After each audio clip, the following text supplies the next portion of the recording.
Hello, my dear friends. Welcome to Sahitya Academy channel. So today we are going to look into Francis Bacon. Francis Bacon is one of the contemporary writers of William Shakespeare. So he was born in 1561 and died in 1626. Yes, my dear friends. As I told you in the previous classes, all these literary classes are very much helpful for your NET, set and any other English literature based recruitment examinations. So, tune to the channel for more information and for more classes. ಅದೇ ರೀತಿಯಾಗಿ please do subscribe to Telegram channel. There I am going to give you PDF notes as well as the links for these classes. Okay, then don't forget to share and subscribe to the channel and please do like the video.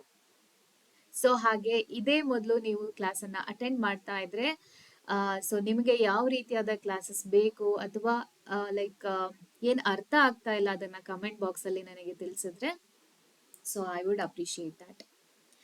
S, ಹಾಗಾದ್ರೆ Francis ಬೇಕನ್ನ ನೋಡ್ತಾ ಹೋಗೋಣ. Yes, Francis Bacon was born in 1561 in Strand, London. His father, Sir Nicholas Bacon, was the Lord Keeper of the Great Seal under Queen Elizabeth I. And his mother, Anne Cook Bacon, was a highly educated woman. See, at that time, a woman is, studying something means it meant something else. Means she has a strong background, it seems. As a highly educated woman, fluent in multiple languages, so he has a strong background, educational and also what to say, economical. At just 12 years old, Bacon was admitted to Trinity College, Cambridge, where he studied Latin, the trivium. See, grammar, rhetoric, logic. So ಮೂರು include ಆಗಿರುವಂತಹ Latin ಅನ್ನ study ಮಾಡ್ತಾರೆ. In 1576 Bacon entered Gray's Inn to study law. He was elected to parliament in 1584 as an MP. So throughout his life, he was such an influential person. So ಪಾರ್ಲಿಮೆಂಟ್ಗೂ ಕೂಡ elect ಆಗಿರ್ತಾರೆ. Bacon initially sought the patronage of Lord Burghley, his uncle, and later Robert Devereux, Earl of Essex. So you have met Earl of Essex already. Devereux, Robert Devereux. His fortunes improved significantly under James I. During the time of James I, he comes to prominence, who ascended the throne in 1603. So after Elizabeth the Queen, Elizabeth I, Queen Elizabeth I ಆದ ನಂತರ James the first ಅಧಿಕಾರಕ್ಕೆ ಬರ್ತಾರೆ. So at the time his influences get increased. Bacon soon began accumulating influential officers, like he had entered parliament also as an MP in 1584. So in 1607, means after James I ascended the throne, he becomes Solicitor General. Next, Attorney General in 1613, and Lord Keeper of the Great Seal like his father in 1617. And also Lord Chancellor in 1618, the highest legal office in England. See, to that level he grown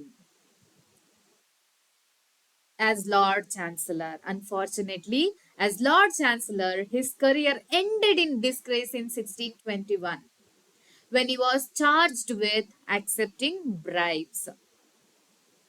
So actually, there is a theory that Francis Bacon admitted that he has accepted bribe.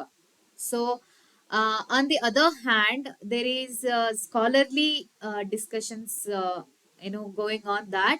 So because of some force, he has accepted he as an guilty person. Maybe that was the chance.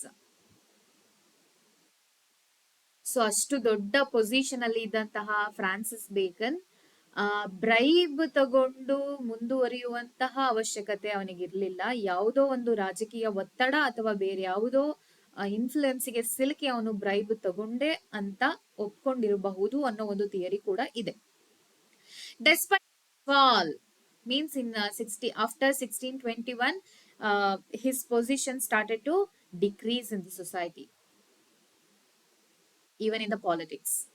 Despite his fall, Bacon remained intellectually active until his death in 1626, reportedly contracting pneumonia while conducting an experiment on the preservation of meat in snow. It's like refrigerator. He was inventing refrigerator at the time.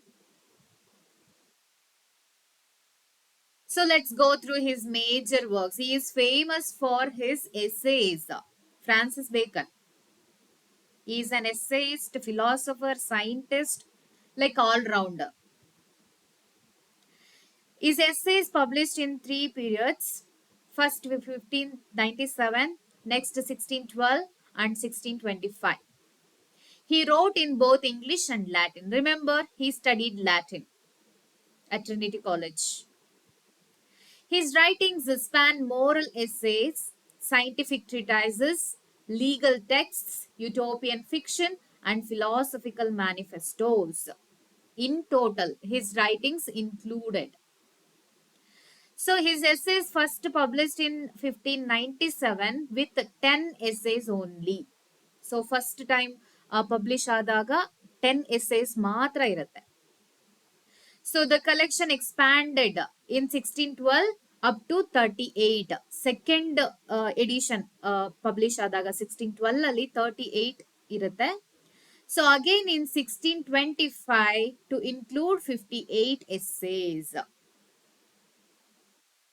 So his major essays like of truth, of death, of unity in religion, of revenge, of adversity, of parents and children, simulation and dissimulation, of marriage and single life, of love, of friendship, of travel, etc. It's like all rounder he was. He was peeping into every sector of life. Bacon's essays are notable for their elegant, aphoristic style and worldly wisdom. They blend ethical insight with political pragmatism, often using classical references. He always gives practicality instead of theory. So ಥಿಯರಿನ study ಮಾಡಿ logical ಆಗಿ ಯೋಚನೆ ಮಾಡೋದಕ್ಕಿಂತ practical ಆಗಿ ಅದನ್ನ ಕಲಿಯೋದು important ಅನ್ನೋದು ಇವನ ಒಂದು ವಾಟ್ ಇಸ್ ಎ ಅನಿಸಿಕೆ ಆಗಿತ್ತು. ಪೊಲಿಟಿಕಲ್ ಪ್ರಾಗ್ಮ್ಯಾಟಿಸಮ್ ಇಸ್ ಪ್ರಾಕ್ಟಿಕಲ್ ಆಗಿ ಎಲ್ಲವನ್ನ ಎಕ್ಸ್ಪೆರಿಮೆಂಟ್ ಮಾಡೋದ್ರ ಮೂಲಕ ಕಲಿಯುವಂಥದ್ದು. So next the advancement of learning 1605. So this is a treatise or a tract on education. Is a passionate plea for the expansion and reformation of human knowledge. So, how to establish, enhance, expand human knowledge. Bacon criticizes the narrowness of academic inquiry in his time and for a new approach to learning. What is that? One based on observation, then experience, and the practical application of knowledge. Very important approaches. He argues that learning should benefit society and human welfare, not just satisfy intellectual vanity. Like Faustus. Faustus misused his knowledge. He would have done greater things.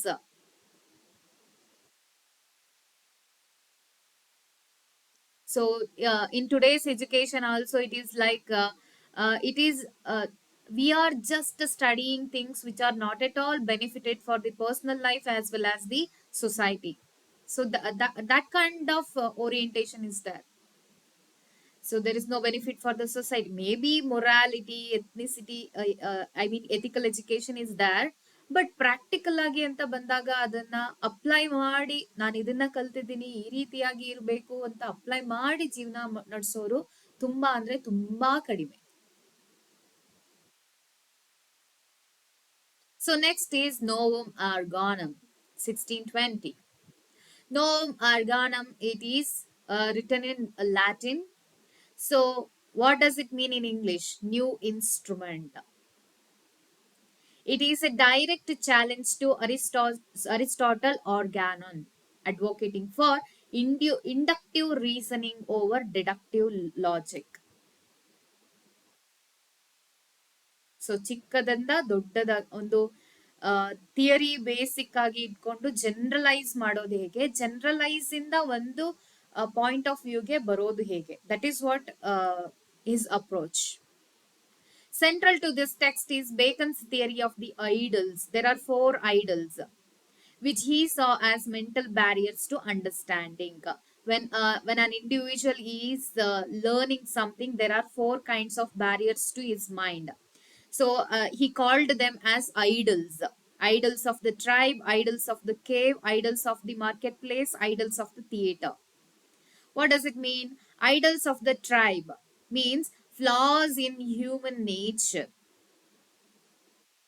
as a societal being. Idols of the cave, individual biases. Idols of the marketplace, the distortion of ideas through language. Means when we are living in a community. Idols of the theater, blind adherence to philosophical systems, blindly following something.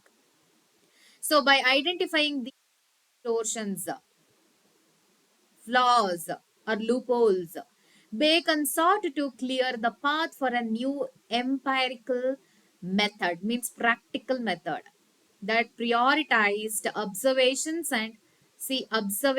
and experimentation over tradition and speculation, means against Aristotle's teachings.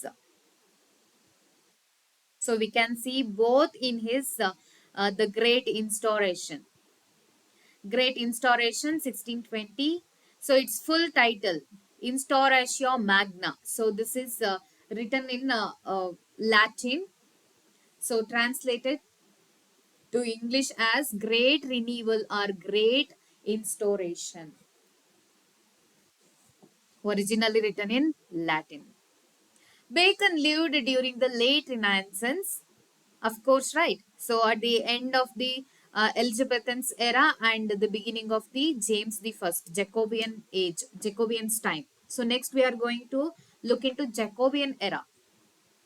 So he was living during the late Renaissance, a period marked by the rediscovery of classical knowledge, but also by stagnation in terms of methodology and innovation. Stagnation.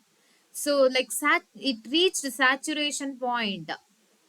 There were no new methods, innovations. So at that time was asking intellectuals for practical methods. Scholasticism, based on Aristotelian logic, dominated intellectual life in universities because everyone started to study classical writings at that time. So, like almost everybody flooded with that knowledge, emphasizing syllogistic reasoning over empirical observation. So, there was no practical method. Bacon believed that human progress was hindered by flawed methods of inquiry and proposed a radical overhaul, a great restoration or instauration or new beginning. New beginning with practical knowledge.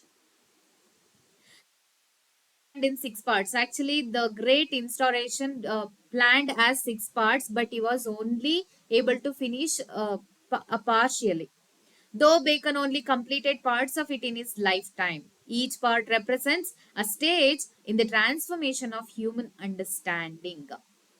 So this is part of, so he propounded this knowledge, this idea in his works called The Advancement of Learning and Novum Organum. So in both these works, he already propounded this idea. In the second part of Advancement of Learning and in the fourth part of Novum Organum. So next important is the New Atlantis. So it was published posthumously 1629. This is a utopian fiction, like a novel. This is unfinished, published in Latin as Nova Atlantis in 1627. In English, 1629. In Latin, 1627. It depicts an ideal society based on, like Thomas More's Utopia. It is based on such idea. It depicts an ideal society based on the pursuit of knowledge. So, knowledge is preferred. In the fictional island of Ben Salem, discovered by the British. So, while the Europeans on a travel to, they are returning from Peru. At that time, they discovered an island called Ben Salem. They were stranded there and seeking help to escape. Bacon imagines a research institution called Solomon's House there, which anticipates the modern scientific laboratory and the idea of organized scientific research. There he found an research institution called Solomon's House. So, like modern institution, it has scientific laboratory and the idea of organized scientific research like nowadays. See, at that time only, Francis Bacon invented or introduced these ideas. Because of religious approaches to study, the society was not what is it? Accept this. It was not ready to embrace these ideas, newly invented ideas, practical method, or science, scientific approaches. The new Atlantis is both philosophical and imaginative, blending scientific curiosity with religious and ethical ideals. The climax of the narrative is the detailed description of Solomon's house. So, Solomon's house ಅನ್ನೋ research institution ಅಲ್ಲಿ ಏನೆಲ್ಲ ಇರುತ್ತೆ, ಯಾವೆಲ್ಲ features ಅನ್ನ ಹೊಂದಿರುತ್ತೆ, ಅದೆಲ್ಲವನ್ನ detailed ಆಗಿ Francis ಬೇಕನ್ ಇಲ್ಲಿ discuss ಮಾಡಿದ್ದಾರೆ. A state sponsored scientific research institution. The institution is dedicated to gathering empirical data from all over the world, conducting experiments, improving medicine, agriculture, mechanics, technology, and public welfare also. Solomon's House anticipates modern scientific academies like Royal Society of London, which was founded in 1660. So we can see in the upcoming age, so Royal Society was found based on these ideas. Very important. Please remember when the Royal Society was founded in 1660. So this is all about Francis Bacon, a small video. Please don't skip anywhere because I have given detailed information. So each and every second is very important in the perspective of your examination. Go through the video and if possible make a note and do on your own research. So thank you for watching. Please do subscribe to the Sahitya Academy if you not yet subscribed, and don't forget to like the video and share the video. ಹಾಗೆ notes ಮತ್ತೆ ಎಲ್ಲ links ಗಳಿಗೂ ಕೂಡ you can subscribe to Telegram link and Telegram group. Telegram link ಅನ್ನ ನಾನು description box ಅಲ್ಲಿ ಮತ್ತೆ comment box ಅಲ್ಲಿ ಎರಡು ಕಡೆ mention ಮಾಡಿರ್ತೀನಿ. You can subscribe to the channel. So in the next class, I'm going to talk about John Donne, Jacobean period. Yes, my dear friends, thank you for watching. See you in the next session.